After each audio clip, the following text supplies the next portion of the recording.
تو اللہ مجھے بھی اور آپ کو بھی اپنی زندگیوں کو بھرپور انداز میں اللہ اس کے رسول کی رضا کے لیے بسر کرنے کی توفیق ارزانی فرمائے۔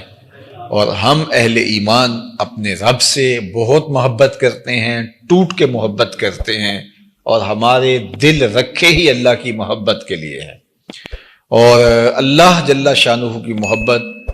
قلب کی زندگی ہے، قلب کی حیات حب الہی ہے، اور اگر اس کو یہ غذا نہ ملے تو یہ دل جو ہے یہ مر جاتا ہے اس چمڑے کے وجود کے اندر، اگر یہ اس کی اللہ کی محبت سے اس کی آبیاری نہ ہو۔ جس طرح کوئی بیج اگر زمین کے اندر آپ نہیں بوتے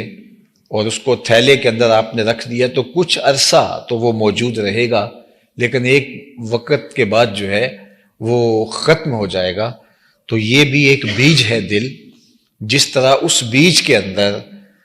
وہ بیج آم کی گٹھلی ہے تو اس کے اندر پتے بھی ہیں، شاخیں بھی ہیں، رس بھی ہے، رنگ بھی ہیں، پھول بھی ہیں، مٹھاس بھی ہے، ذائقے بھی ہیں، اور سب کچھ اس کے اندر رکھا ہے۔ بظاہر گٹھلی چیر کے دیکھیں تو کچھ بھی نہیں ہے، لیکن سب کچھ اس ننھے سے مہین سے بیج میں جو گلاب کا بیج ہے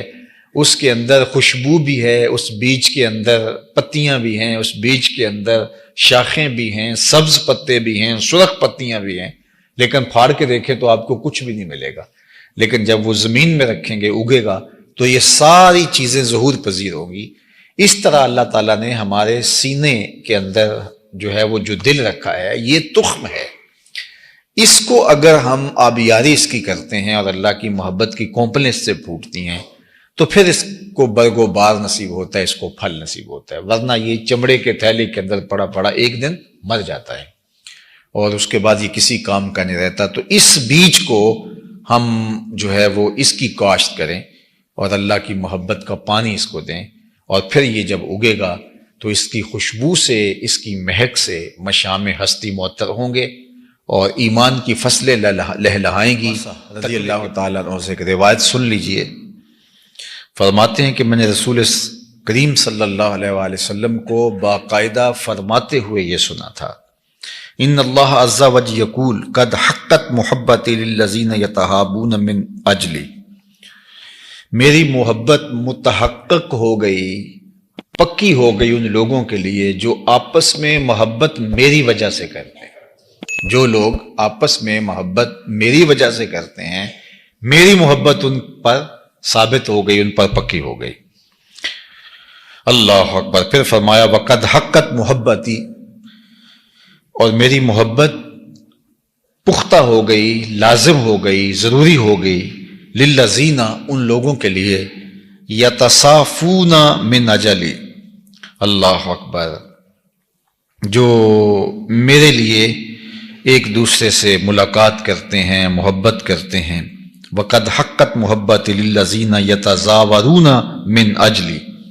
اور جو میری وجہ سے ایک دوسرے سے ملاقات کرتے ہیں، ملنے جاتے ہیں، ان کا مقصد کوئی اور نہیں ہوتا، کوئی غرض دنیا نہیں ہوتا، صرف میری رضا کے لیے، تو میری محبت ان کے لیے واجب اور لازم ہوگی۔ وحقت محبتی للذین یتبازلون من اجلی،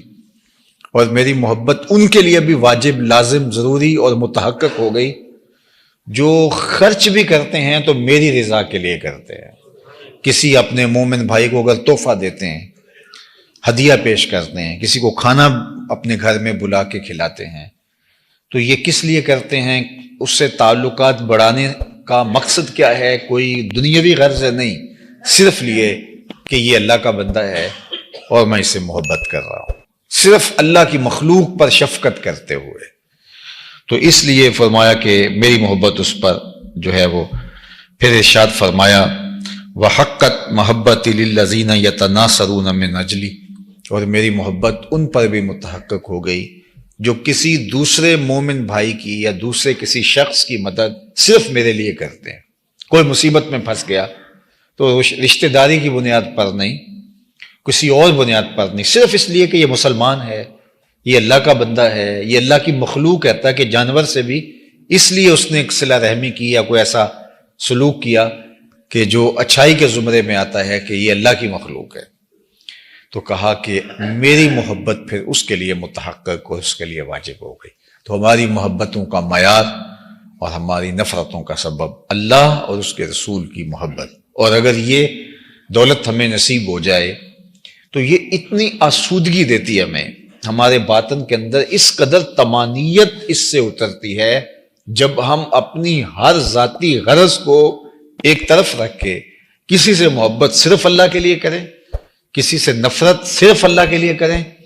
تو پھر اس کی قدر دانی وہ کتنی کرتا ہے، وہ تو ہمارے پاس کوئی ترازو نہیں ہے۔ لیکن دنیا کے اوپر ہمیں طمانینت کی شکل میں، حلاوت ایمان کی شکل میں، لذت باطن کی شکل میں، اور کیفیت ایمان کی صورت کے اندر جو ہمیں اس کا صلہ نصیب ہوتا ہے، تو وہ ایک ایسا نور ہے کہ جو اس نور سے متلذذ ہوتا ہے وہی سمجھتا ہے کہ وہ کیا اس کو نصیب